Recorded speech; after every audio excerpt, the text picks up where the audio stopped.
Turbūt sutiksite, kad dažnai juokais pasakoma frazė, kad nėra nieko ilgamžiškesnio už laikiną sprendimą, statybose ypač aktuali. Galbūt kažkas dėl vienų ar kitų aplinkybių laikinam sprendimui pasirinks kažkokį paprastesnį variantą, tačiau ir plytelių, ir dažytų sienų, ir ypač grindų reikės visiems.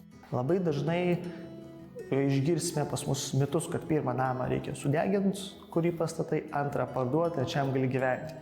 Dažnai žmonės, kurie renkasi antrą arba trečią būstą, šiek tiek yra jau susidūrę su gyvenimu ten, kur anksčiau buvo. Į tai labai dažnai eina nusidėvėjimai, nusitrinimai, atšokimai, durų neužsidarimai, šviestuvų kritimai, jungiklių neveikimai ir galiu tęsti.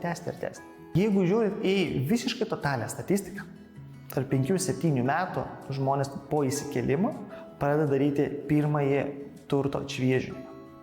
Perdažo sienas, pasikeičia lempas, išsimeta sofą, nusiperka kitą, nes mums visiems atrodo, kad yra tas daiktas, kurio čia reikės.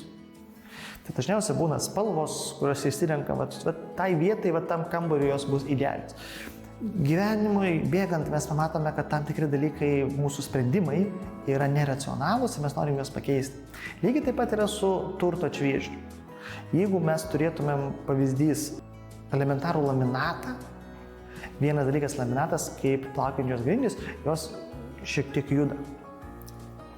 Ką mes turime iš kitos pusės, jisai susitrina, ypač vaikščiojimo vietose, dažnose. Kai būna virtuvė, būna vanduo užtikšta, praeina vaikai su visais žaislais, stumdom baldus ir panašiai. Jo pakeisti negali. Tu gali jį tik tais išimti, nupirkti naują ir naują sukloti.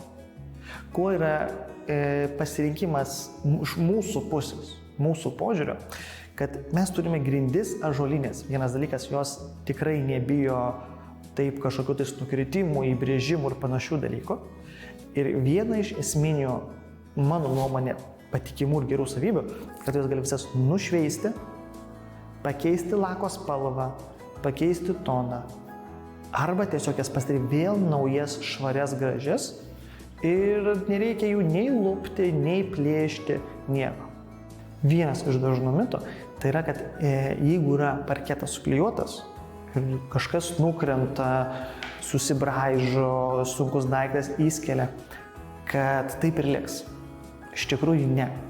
Šiais laikais su dabartiniam technologijom gali vidury kambario išimti vieną lentutę, įdėti kitą lentutę ir po kelių valandų jūs vėl galėsite naudotis tomis grindimis, net neprisimindami, kad ten buvo kažkoks įdužimas.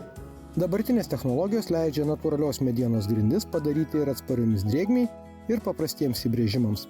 Drėgni batai holuose ar galimi vandens lašai virtuvėje jau tikrai nebėra tas kriterijus, kuris verstų šioms erdvėms rinktis kitokią dangą. Natūralus medis čia irgi puikiai tiks.